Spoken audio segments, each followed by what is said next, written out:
Hello students, welcome back to RN's classes. Today we will discuss the character sketch of Mr. White from the play The Monkey's Path. तो चलिए करते हैं Mr. White का character sketch. Mr. White is described as the head of the White family in the play The Monkey's Path, written by W. Jacobs. W. Jacobs द्वारा लिखित नाटक the monkeys पा में जो श्रीमान मिस्टर वाइट जो हैं उनको हेड ऑफ द फैमिली बताया गया, घर का मुखिया बताया गया है. He is an elderly man having ruffled hair.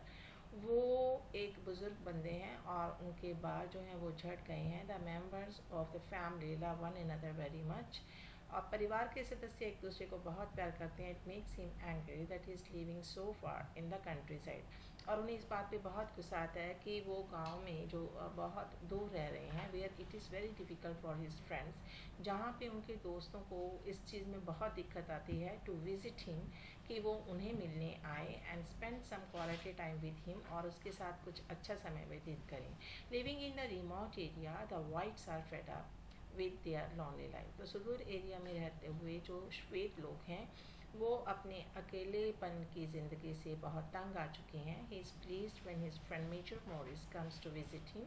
वो बहुत खुश होते हैं जब मेजर मॉरिस जो उनके दोस्त हैं उनको मिलने के लिए आते हैं. Here are some characteristics of his character. उनके चरित्र की कुछ विशेषताएं हैं जो इस तरह से हैं. Number 1, loving father. वो एक बहुत ही जो प्यार करने वाले पिता हैं. Mr White has a son named Herbert. श्रीमान वाइट जो हैं उनका एक बेटा है जिसका नाम हर्बर्ट है. He likes to play chess with his son. और वो अपने बेटे के साथ शतरंज खेलना पसंद करते हैं. He is the only son of Whites and works in a factory with which manufactures electrical goods. वो अपने माँ बाप का अकेला ही बेटा है और एक ऐसी फैक्ट्री में काम करता है जो बिजली का सामान बनाती है.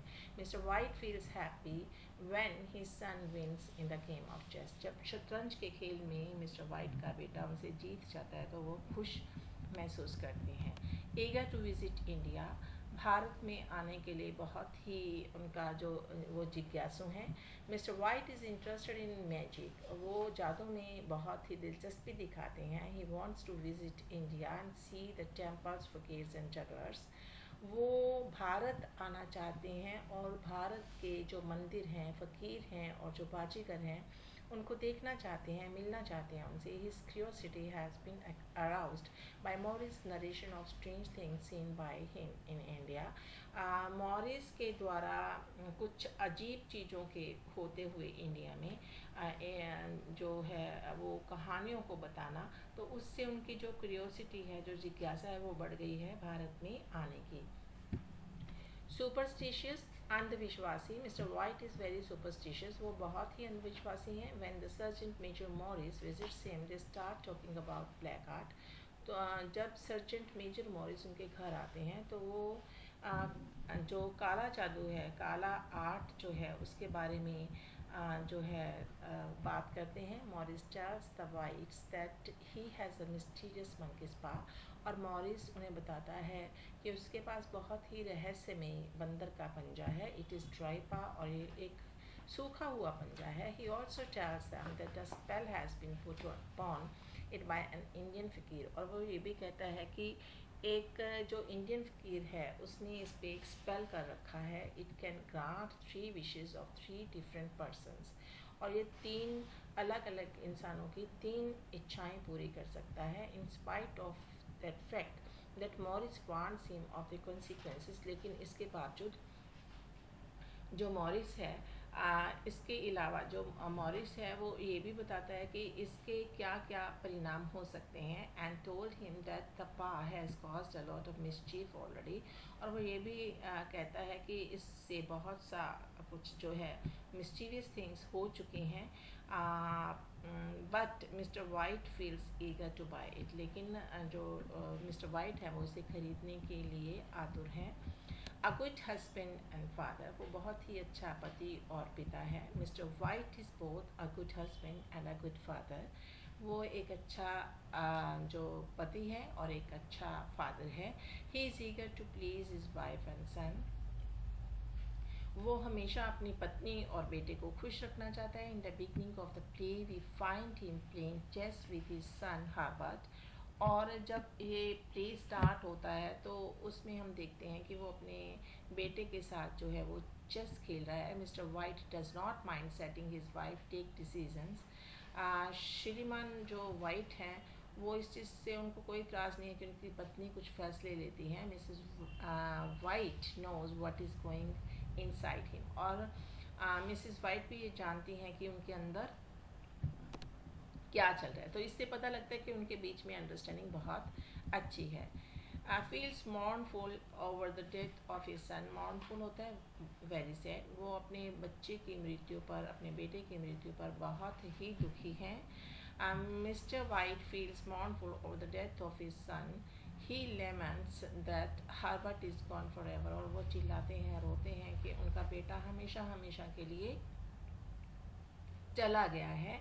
Mrs white realizes that he should not have invited trouble wishing for the 200 pounds। और मिसेस वाइट इस बात का आभास करती हैं, इस बात को रियलाइज़ करती हैं, महसूस करती हैं कि उन्होंने 200 पाउंड की जो थी इच्छा व्यक्त करते हुए उस मुसीबत को मोल नहीं लेना था। Mister white had wished for 200 pounds. और उन्होंने क्या विश किया था? 200 पाउंड्स का कर्ज था, तो उसके लिए उन्होंने विश किया था कि उन्हें मिले। He was given 200 pounds as compensation of his son's death. उनको अपने बेटे की मृत्यु का जो कंपनसेशन थी उसकी एवज में 200 पाउंड्स जो थे वो मिले थे। Because he had been caught in machinery and killed. क्योंकि वो जिस फैक्ट्री में काम करता था तो मशीनरी में आ गया था और उसकी मृत्यु हो गई थी। He breathes the second wish for the return of Herbert to life.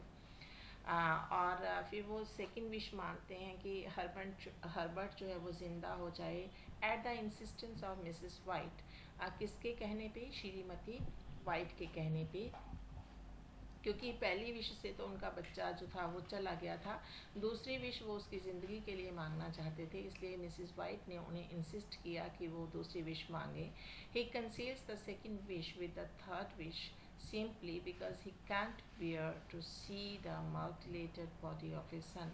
अब उन्होंने दूसरी विश मांग तो ली, लेकिन उसके साथ ही उन्होंने थर्ड विश भी मांगी। क्योंकि जो सेकेंड विश मांगने के बाद उनका दरवाजे पे नॉक हो रहा था बहुत ज़ोर ज़ोर से, और उनको लग रहा था कि उनका बेटा जो है वो वापस आ गया, लेकिन उनको ये भी महसूस हो रहा था कि मशीन में आने की वजह से वो कट गया था।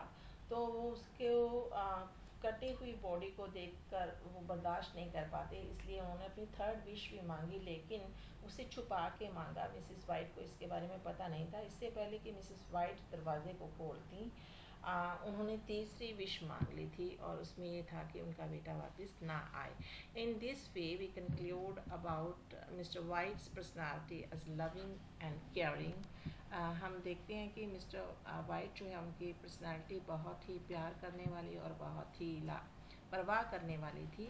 He lost his son because of his believe in the power of monkeys paw. और उन्होंने अपने बच्चे को क्यों खो दिया था? क्योंकि वो सुपरस्टिशियस थे, अंधविश्वासी थे, और उन्होंने जो बंदर का पंजा था उसकी शक्ति में विश्वास दिखाया था। तो ये था मिस्टर वाइट का कैरेक्टर स्केच। आई होप कि आपके लिए ये वीडियो हेल्पफुल रहेगा। मिलते हैं नेक्स्ट वीडियो में एक नए टॉपिक के साथ। लेकिन अगर आप मेरे चैनल पे फर्स्ट टाइम आए हैं तो प्लीज़ इसे लाइक करना, सब्सक्राइब करना और इस पर कमेंट करना बिल्कुल मत भूलिएगा। Thank you for watching this video.